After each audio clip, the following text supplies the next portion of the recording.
नमस्कार दोस्तों, मैं हूं संदीप और आपका YouTube channel Sandeep Mac creators में आपका स्वागत है। तो दोस्तों, आज का हमारा टॉपिक है नई दुकान की खरीदारी करते वक्त हमें किन किन बातों का ध्यान रखना चाहिए।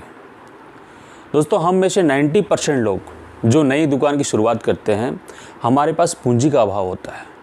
हम जैसे तैसे पैसा अरेंज करते हैं, किसी से लोन लेकर के या तो फिर किसी से पैसा मांग करके या तो फिर अपना जमा पूंजी से हम अपना बिजनेस स्टार्टअप करते हैं। तात्पर्य ये है कि हमारा जो स्टार्टअप का पैसा होता है वो बहुत महत्वपूर्ण होता है। किसी भी कारण की वजह से, हमारा किसी एक मिस्टेक की वजह से अगर हमारा पैसा डूब जाता है तो बहुत सारे व्यक्ति बर्बाद हो जाते हैं। वीडियो बहुत ही इंफॉर्मेटिव और यूजफुल होने वाली है। वीडियो को ध्यान से और अंत तक देखिएगा। दोस्तों, ये 5-7 मिनट का जो वीडियो है ना, शायद आपका लाखों बचा सकती है।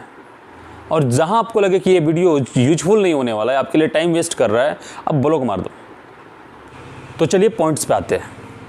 यदि आप 2-2.5 लाख रुपए से अपना बिजनेस स्टार्ट करते हैं तो विदाउट एनी डाउट आपको माल का जो परचेजिंग है वो लोकल मार्केट से ही करना है। आपको 5% भी नहीं सोचना है कि आपको माल परचेजिंग के लिए मैन्युफैक्चरर के पास दिल्ली, सूरत या फिर त्रिपुर जाना है। वो क्यों, मैं बताता हूँ आपको। एग्जाम्पल के तौर पे हम बात करेंगे टी शर्ट का। यदि आप लोकल मार्केट में टी शर्ट खरीदेंगे, मान के चलिए कोई एक टी शर्ट आपको 150 रुपये का पड़ रहा है। यदि आप वही टी शर्ट को मैन्युफैक्चरर के पास जाइएगा, जैसे दिल्ली पे जाइएगा, कानपुर पे जाइएगा, तो वो टी शर्ट में भी आपको 135 रुपये या 130 रुपये पड़ जाएगा। वो भी यदि आप मैन्युफैक्चरर से खरीद रहे हैं। तो यदि आप ट्रेडर से खरीद रहे हैं, वहाँ पे भी मैन्युफैक्चरिंग बहुत कम लोग का होता है, ट्रेडर्स बहुत होते हैं। तो ट्रेडर से यदि खरीदिएगा तो मात्र 10 रुपये से ज़्यादा का आपको अंतर नहीं मिलेगा। आप अभी बिजनेस का स्टार्टअप कर रहे हैं, आप नए हैं, तो मैन्युफैक्चरिंग तक पहुंचना आपको बहुत मुश्किल है। शायद आप वहां तक नहीं पहुंच पाइएगा। मान लेते हैं यदि आप जाके 10 से 15 रुपये में माल खरीद भी लीजिएगा, तो आप जोड़िए आपको जाने का किराया। वहाँ पे जाके तुरंत तो आप माल नहीं खरीदिएगा, स्टे कीजिएगा, कुछ दिन घूमिएगा, फिरिएगा, समझ में आएगा तब माल खरीदिएगा। तो वहाँ स्टे करने का, होटल के या लॉज का, उसका खर्चा, आपका वहाँ का लोकल ट्रांसपोर्ट, जैसे आप दिल्ली उतरते हैं या कानपुर उतरते हैं तो वहाँ से मंडी तक जाने के लिए जो ऑटो रिक्शा का खर्चा है। दूसरा है कि जितना दिन भी आप रहिएगा उसका खाने का कॉस्टिंग। और आप यदि माल खरीद भी लिए तो यदि आप बिहार, झारखंड, यूपी तरफ से हैं या तो फिर इधर उड़ीसा, मध्य प्रदेश तरफ से हैं, तो दिल्ली से आपका उड़ीसा तक का जो ट्रांसपोर्टेशन खर्चा है मिनिमम आपको 1500 से 3000 के बीच में लगने वाली है।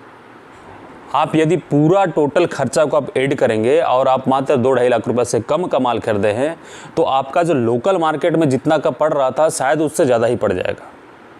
तो आप ये कहेंगे कि फिर लोकल होलसेलर जो होते हैं वो माल कैसे सस्ता बेच पाते हैं। भाई, तो मैं बता दूँ आपको, वो मैन्युफैक्चरर से एक बार जाते हैं, कॉन्टैक्ट डील बनाते हैं और उनसे रेगुलर काम होता है। तो फिर उनके बाद जो भी नया आइटम आता है वो उनको व्हाट्सअप करते हैं, फ़ोन कॉल से उनका ऑर्डर हो जाता है। उनको सिर्फ ट्रांसपोर्टेशन का खर्चा लगता है, वहाँ जाने का, स्टे करने का, रहने का, भाड़ा उड़ा का कोई टेंशन नहीं है। इसलिए वो माल सस्ता बेच पाते हैं। और दूसरी, वो माल जो है बल्क में खरीदते हैं, 1-2 लाख का नहीं, 10 लाख, 15 लाख का एक बार में माल मंगाते हैं। दूसरी बिग प्रॉब्लम ये है, यदि आप आपका लोकल मार्केट से माल परचेज करते हैं तो आपके लोकल मार्केट में आपके एरिया के अकॉर्डिंग ही माल मिलेगा। उनके पास जो कलेक्शन होगा, जो आपका एरिया में ही चलता है, वही कलेक्शन वो रखते हैं। यदि आप बाहर चले गए तो बाहर में सारे स्टेट, जितने भी स्टेट हैं, वो उसका जो टेस्ट है, सभी तरह का टेस्ट वहाँ पे मिलेगा आपको वो सारे आइटम में से माल चूज करना है। यदि आप गलती से भी कुछ भी माल जो दूसरा स्टेट में चलता है वो माल आप परचेज कर लिए और वो माल आपका स्टेट का में चलेगा नहीं, आपके एरिया में चलेगा नहीं, तो फिर वो माल आपका दुकान में डंप हो जाएगा। यदि आप लोकल मार्केट से परचेज करते हैं तो आपके पास ऑप्शन है कि आप जितना पीस माल चाहें उतना पीस माल ले सकते हैं, शेड तोड़ के माल ले सकते हैं। आपके पास ये सारी ऑप्शन होती है। यदि आप बाहर से माल परचेज करते हैं तो वहाँ पे जो भी एक डिज़ाइन बना हुआ है, उसका जितना भी कलर होगा, उसका जो भी साइज़ होगा, वो साइज़ और कलर का पूरा शेड देंगे। तो इससे आपका मतलब क्या है, वैराइटीज़ बन नहीं पाएगा। आपके पास छोटा अमाउंट है तो वैराइटीज़ बन ही नहीं पाएगा। आप 2-3 डिज़ाइन में ही आपका पैसा ख़त्म हो जाएगा। लोकल मार्केट में क्या है, आप अपने बजट के अकॉर्डिंग आप पूरा मेल मिला के माल परचेज कर सकते हैं। यदि आप लोकल होलसेलर के पास माल परचेज करते हैं तो आपके साथ धोखाधड़ी होने का चांसेस कम होता है, क्योंकि आप उनका काउंटर देख रहे हैं, उनके पास कुछ भी दिक्कत होता है आप जाके उनसे डील कर सकते हैं। परंतु यदि बाहर में आपके साथ ऐसा हुआ जैसे दिल्ली में या कानपुर में ऐसा हुआ। और जानबूझ के होता है भाई, वो लोग जानबूझ के करते हैं। उनके पास जो भी डंप माल होता है ना, वो जानबूझ के आपका मतलब जो भी सेलेक्टेड माल है उसमें जानबूझ के वो मिला देते हैं। वो जानते हैं कि आप नए हैं, आप कुछ नहीं कर पाएंगे, इसलिए वो जानबूझ के ऐसा करते हैं। सभी लोग ऐसे नहीं होते, लेकिन बहुत सारे लोग होते हैं जो करते हैं। तो मान के चलो यदि आपके साथ ऐसा हो गया तो आप क्या करेंगे? पुलिस कंप्लेन कराएंगे। पुलिस कंप्लेन भी कराएंगे तो आपको वहाँ पे जाके पुलिस कंप्लेन कराना पड़ेगा। आप कितना बार जाएंगे? 1 बार, 2 बार, 3 बार? और आप प्रूफ कैसे कर पाओगे कि मतलब आप जो माल सेलेक्ट किए थे वो माल ये नहीं है? आपके पास कोई प्रूफ नहीं होगा। तो आप जितना बार आने जाने में खर्च करेंगे उतना तो आपका एक पार्सल में जितना का माल है ना उससे ज़्यादा कॉस्ट पड़ जाएगा। अब ये तो क्लियर हो गया कि आपको माल कहाँ से खरीदना है, लोकल से खरीदना है या बाहर का मैन्युफैक्चरर से खरीदना है। हाँ, यदि आप मल्टी ब्रांड शोरूम खोल रहे हैं और आपका बजट 10 लाख से प्लस का है तो आप बाहर जाके मैन्युफैक्चरर से या तो गद्दी के थ्रू से माल खरीद सकते हैं। 1-2 बार काम करके आप सेट कीजिए, उसके बाद आप फ़ोन से ऑर्डर करा सकते हैं। ट्रस्ट बन जाने के बाद, दुकान से ट्रस्ट हो जाएगा, उसके बाद फ़ोन कॉल से आप ऑर्डर कर सकते हैं। अब बात करते हैं माल की खरीदारी करते वक्त आपको किन किन बातों का ध्यान रखना पड़ेगा। तो सबसे पहले तो आप लोकल मार्केट में 3-4 दिन विजिट कीजिए। हर होलसेल मंडी में 3 से 4 ऐसा व्यापारी होते हैं जो एकदम जेन्युइन रेट पे काम करते हैं, अच्छे माल बेचते हैं और 5 से 10% मार्जिन रख के ही काम करते हैं। वो जेन्युइन काम करते हैं, इसलिए उसका दुकान में भीड़ होता है, उनका माल रोटेशन होते रहता है, तो न्यू कलेक्शन उनके पास आते रहता है। तो सबसे पहले आपको मंडी में घूम घूम करके वो जेन्युइन दुकानदार के बारे में पता करना है। माफ़ कीजिएगा दोस्तों, दुकान में हूँ, लाइट चली गई तो थोड़ा सा वीडियो डार्क हो गया है, तो आप इसे माइंड नहीं करेंगे।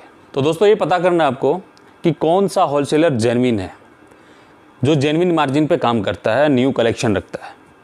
उन्हें पकड़िए, उन्हीं से माल परचेज कीजिए। हाँ, और एक बात ध्यान रखिए, माल खरीदते वक्त कोई भी हड़बड़ी ना करें। माल बिल्कुल भी आराम से खरीदे, जो आपको सही लगे, जो आपके एरिया के अकॉर्डिंग सही लगे वही माल खरीदिएगा। ज़बरदस्ती कोई भी माल नहीं खरीदना है, कॉम्प्रोमाइज़ करके कोई भी माल नहीं खरीदना है। आप दूसरे दुकानदार से माल खरीद सकते हैं यदि पसंद माल नहीं आई तो। और सबसे इम्पॉर्टेंट बात, आप नई दुकान के लिए माल परचेज कर रहे हैं, ये बात आपको दुकानदार होलसेलर को नहीं बताना है। यदि आप इसको बता देते हैं तो उनका जो ओल्ड स्टॉक होता है उससे नए माल है करके आपको थमा देंगे, आप पहचान नहीं पाएंगे। तो आपको ये कभी नहीं बताना है दुकानदार के पास कि मेरे को नई दुकानदारी के लिए खरीदारी करना है, अब आप मिला जुला का आप दे दीजिए। आपको उससे पहले स्टडी करना होगा मार्केट में कि आपको कौन कौन सा आइटम बेचना है और क्या रेंज का माल बेचना है। सारे चीज़ों को आप स्टडी कीजिए और दुकानदार को 1% भी पता नहीं चलना चाहिए कि आप नई दुकान के लिए परचेज कर रहे हैं। इन्हीं कुछ पॉइंट्स हैं जिनको आप माइंड में रखकर खरीदारी कीजिएगा। आप कभी नहीं ठगाइएगा और आपका माल भी बढ़िया बिकेगा, आपका दुकान भी धड़ाधड़ चलना शुरू हो जाएगा। तो दोस्तों, यदि आपको मेरा मेहनत पसंद आई, मेरी वीडियो पसंद आई तो वीडियो को लाइक कीजिएगा। न्यू है तो चैनल को सब्सक्राइब कीजिएगा। हाँ, और बेल आइकन को प्रेस करने मत भूलिएगा, ताकि जो भी इस तरह का इंफॉर्मेटिव वीडियो हम बनाएं वो सबसे पहले आप तक पहुँचे। धन्यवाद।